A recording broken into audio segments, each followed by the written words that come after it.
Ooh, predictions. I love making some predictions. And yes, I know I promised this video last month, but I just didn't have the time to make it. But I had some extra free time today after shoveling all that Chicago snow. So I figured, you know what? It's time. Even though it's February 10th, we're going to make some Xbox 2018 predictions. We're going to talk about the games releasing, when they're going to release. We're going to talk about hardware and when we could see that. It's going to be fun. So let's get started right now. What is going on, guys? Thor 19, back again with another video. And for all you PlayStation fans, have no fear. Tomorrow, I will release my PlayStation 2018 prediction video. I'm not going to leave you in the dust, although I will leave Nintendo in the dust because I just don't care enough to predict what they're going to do. So Xbox 2018 predictions. What's coming out? When are they coming out? What new things we're going to see? I love talking about this kind of stuff, and hopefully it sparks good conversation in the comments and online.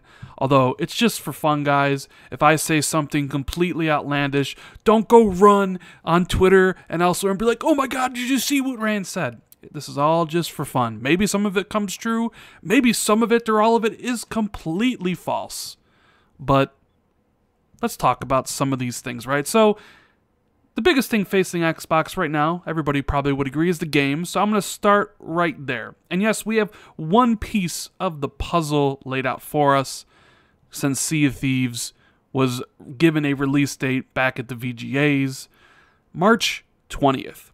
It's seen some success with a lot of Twitch streaming and things like that, and I wouldn't be surprised if there's an open beta coming soon before the full launch. I'm sure they want to test their servers to make sure that the game works on March 20th when it comes out. And I kind of think on the March 20th or March 19th, you're going to see a lot of people subscribe to Xbox Game Pass to get on Sea of Thieves for $10 instead of having to pay $60. Now, review-wise, my prediction for Sea of Thieves review-wise, and I've been going over in my head about this. I've talked to Tim Dog, and we've kind of bounced our ideas back and forth.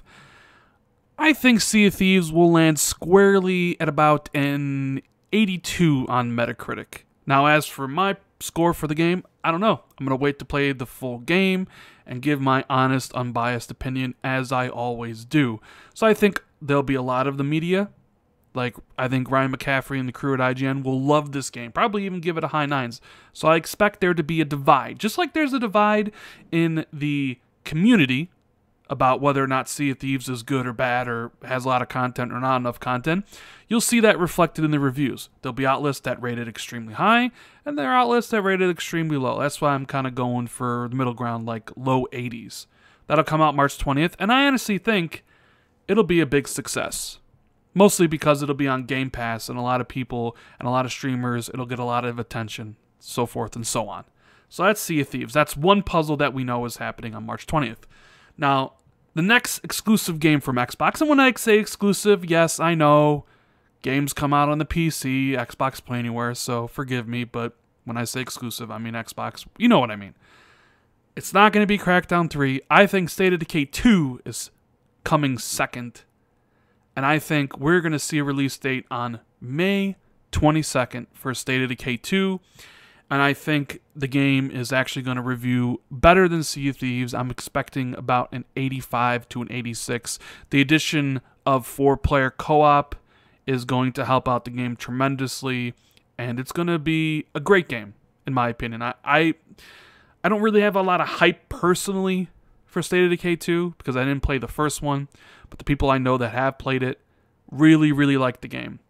And the addition of playing it in 4-player co-op, maybe bringing people along like me who didn't play it, I think will bode well. I think Undead Labs has been working really hard on this game, and I think it's going to be a pretty good success, and once again, bolstered up by Xbox Game Pass. So we'll see that on May 22nd. And I think part of that is because now with Red Dead moved to October, May seems to be a safe month this year. Doesn't really seem like there's any other big games. And I think Xbox will get 2 of their 3 delayed games from last year out before E3. And that'd be Sea of Thieves and State of Decay 2.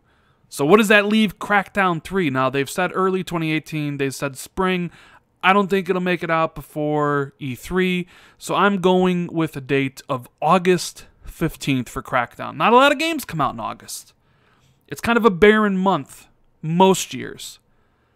So I think putting Crackdown 3 out in August would benefit the game greatly. You give it more time, which would be about another 8 months from now, 6 months from now. Release it in a time frame where there's nothing else out. Be good value for more potential Xbox Game Pass subscribers. You have the multiplayer and all that stuff, and I think it could do well. Now, just like Sea of Thieves, I think there's going to be a little bit of divide on the Metacritic on this one. I think it actually scores lower than the other two, and I'm predicting about a 76. A lot of people will complain about the cel-shaded graphics, how it really looks and plays just like Crackdown 1 and 2, and a lot of people will dock points for that. Of course, I may be wrong on that, and maybe the cloud destruction that they've talked so highly about actually works and is a huge game changer, and if that is true, then maybe that bumps it up a full point and you sit at 85, but something tells me we're looking at high 70s for Crackdown 3 when I think it launches sometime in August. Now, the next game that is kind of a pseudo-exclusive, or at least timed, is Ashen. I think that game is going to get a good push from Microsoft, and I think that one comes out on September 14th, close to that Cuphead release date that worked out so well for that game. So I'm really interested in Ashen. I think it looks really cool. Look for that around September 14th. And I think Xbox's last exclusive game for the year is going to be Forza Horizon 4. I mean, Playground Games, they're due. They do them every other year. It's their year. Even though they're working on Fable, they have their studio that is primed and ready to continuously push out the Forza Horizon games. And I think it'll be set in Tokyo. It'll be one of the best looking games out there, one of the best racing games, and it'll launch on September 25th. That is my prediction, and as always, the Metacritic on this one will be a 90. It'll be just on that cusp, but there'll be reviewers out there that say, we love Forza Horizon. Forza Horizon 1, 2, 3, and 4, they're all great. However, it's starting to wear a little thin, and I've seen that complaint, that criticism online from a whole bunch of different people, and to a certain extent I do agree. Forza Horizon 1, 2, and 3 all follow the same exact formula, right? The world just happens to get bigger, they have more events, but it's still the same. I know people out there want it to change a little bit, like add some police chases, and maybe that's possible for another entry, but maybe not for Forza Horizon 4. I think Forza Horizon 4 will be just like 3, will be just like 2, but it'll be set in Tokyo, probably with more drifting. And for those of you wanting something different, maybe they change it up for Forza Horizon 5. Maybe they do police chases. But I kind of think of this series like Far Cry. Like Far Cry 3, Far Cry 4, Far Cry 5. It's like the gameplay is going to be great because you know it is. But yet, they're all going to feel very similar to one another. I don't think they're going to change the mold on this one, unfortunately. But it'll come out on September 25th and be a massive game. So you heard me say that was the last exclusive for the year. So yes, Halo 6, I think, will not be hitting 2018. But it will be revealed at this year's E3. It will have a Battle Royale mode. And maybe even you choose your own Spartan. I know Overwatch and Rainbow Six and hero shooters are kind of big, so I wouldn't be so surprised if Microsoft dips their biggest franchise into two different pools, a hero shooter plus Battle Royale, and try to capture both audiences. And that's what I think is going to happen. They'll announce it at E3. And they'll show off the single player first because they want to reiterate their commitment to Master Chief's story. They won't show off the multiplayer, so they'll announce it with the single player. Show off a great clip of Master Chief taking on the Covenant. And then they'll be like, available 2019 with a multiplayer beta launching the beginning of 2019 to be able to play Halo 6. So that game will be launching 2019. Another game that a lot of people talk about is Ori and the Will of the Wisps, and you know I love me some Ori. It's one of my favorite games of this generation. It's the game I broke 1 million gamer score with at E3 2016, so it holds a special place in my heart. I cannot wait to play the sequel, and I'm so happy that is coming. And Ori the Will of the Wisps, I believe, will be at E3, and they will give it a release date of March 12th, 2019. So don't look for it this year. I don't know why a lot of people assume it's this year, but I'm pretty damn sure it's 2019.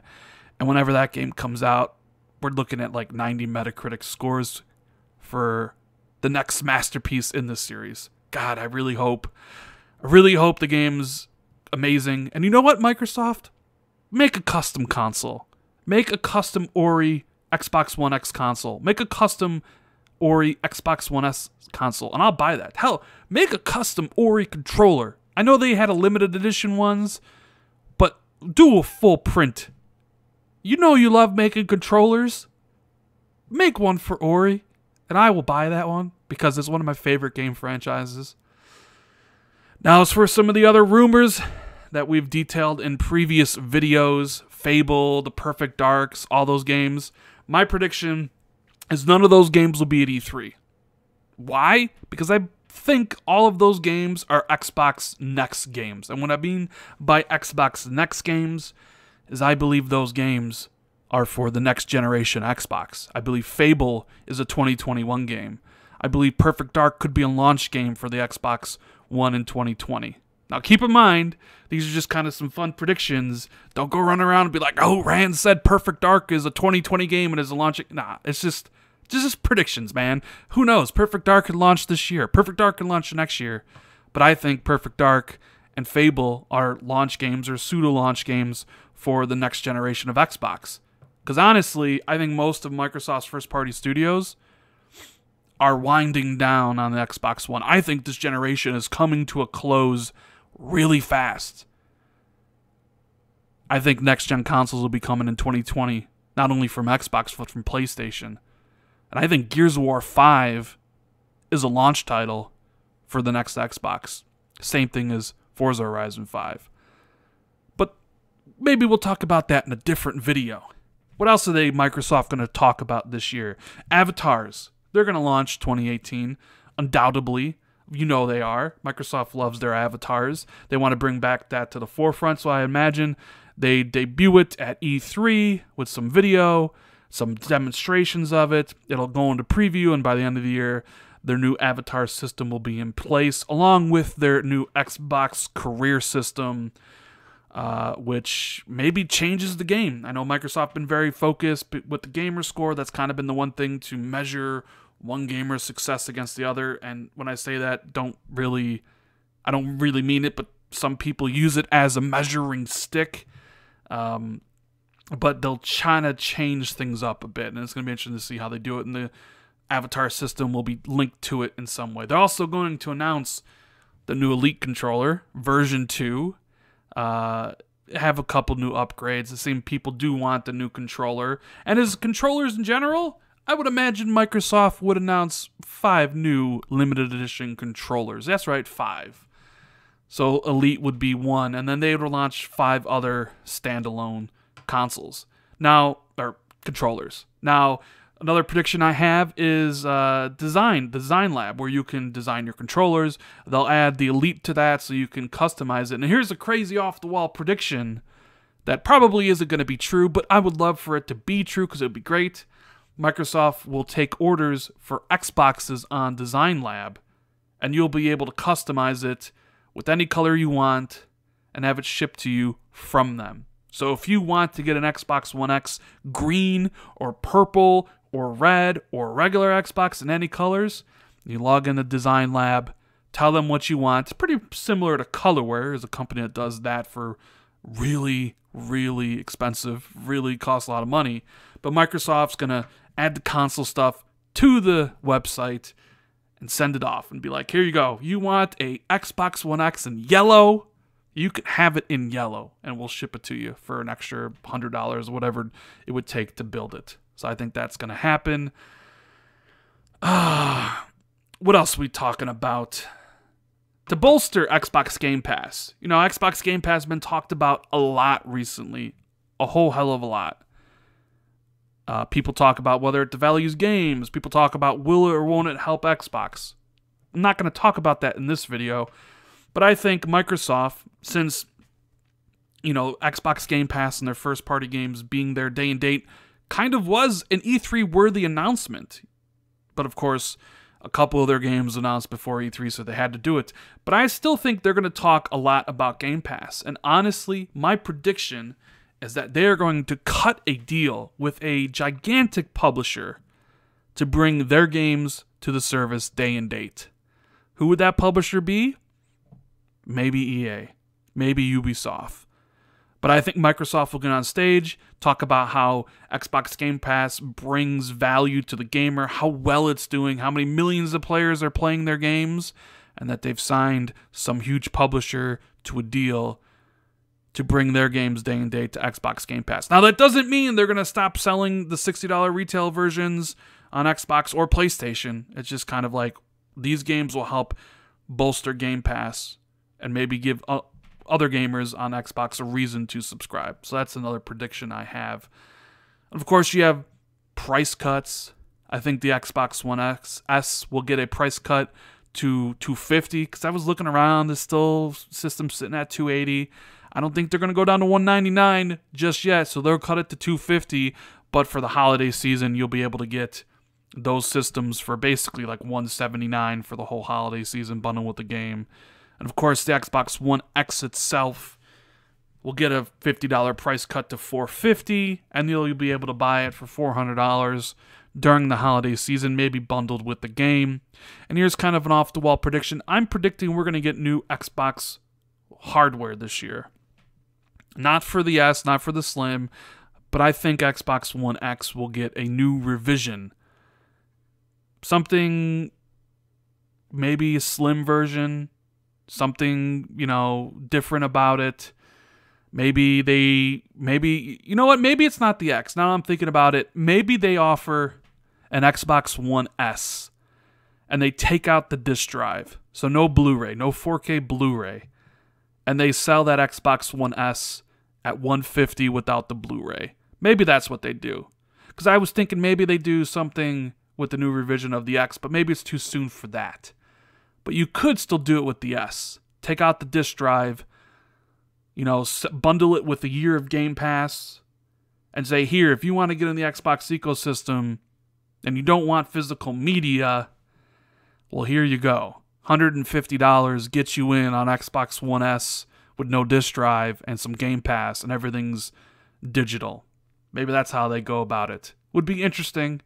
You know, there's talk of like Google getting into the gaming industry, and I'm sure Microsoft wants to get into that streaming digital stuff more than physical. I think that could be an interesting proposition of getting that Xbox One S to $150. So I think that's a possibility. It'd be pretty cool if that prediction came true, but probably not. Maybe there's a little worried that why would you sell a system without the disc drive, but I'll stick to it. What else we got here? Well, you know, I did mention that next gen is coming really soon. So I have a feeling that even though rumors will pop up this year about the specs for the next Xbox and maybe the specs for the PlayStation 5 and what Sony and Microsoft are talking about, and I'm sure you'll start hearing stories about how EA and Ubisoft and Activision are prepping for the next generation of consoles, Microsoft will not talk about the next Xbox at this year whatsoever. They'll talk about it next year. But for this year, there'll be no mention of Xbox 2 or Xbox Next, or, I mean, who's got to sit there in the marketing department and figure out the name for the next gen Xbox? That job's got to suck. I mean, at least with PlayStation, it's like, well, what's the next PlayStation? PlayStation 5, duh. Well, what's the next Xbox name? I don't know. We went from Xbox, Xbox 360, Xbox One, and what are we going with for the next one? Xbox 720? Xbox Infinity? Who knows? Someone's probably going to get paid big dollars to figure out exactly what the name of it should be. So they won't talk about it, but you will hear rumors popping up about the hardware, maybe their plans and stuff, because if 2020 is the date, it's gonna get you'll start hearing some rumors, because it was about a year out, maybe a year and a half, we started hearing about rumors about the Xbox One and PS5. So those are my predictions. I'm sorry this video went a little bit long, but I had a whole bunch of stuff written down. What do you think about my predictions? Do you like the dates for the games and all the other stuff? Am I right maybe about a discless Xbox One S? That'd be kind of interesting. Let me know what you think in the comments below. And as always, if you enjoyed this video, make sure you hit the like button to show your support for the channel. Share this out on social media. Hit the subscribe button if you're new to the channel, or if you just haven't done it yet. Hit the notification bell so you're always notified when I do drop new videos. Thank you guys so much for watching. It really does mean a whole hell of a lot to me. And I'll see everybody in the next video. PlayStation 5 or PlayStation 4 predictions up next. Later, guys.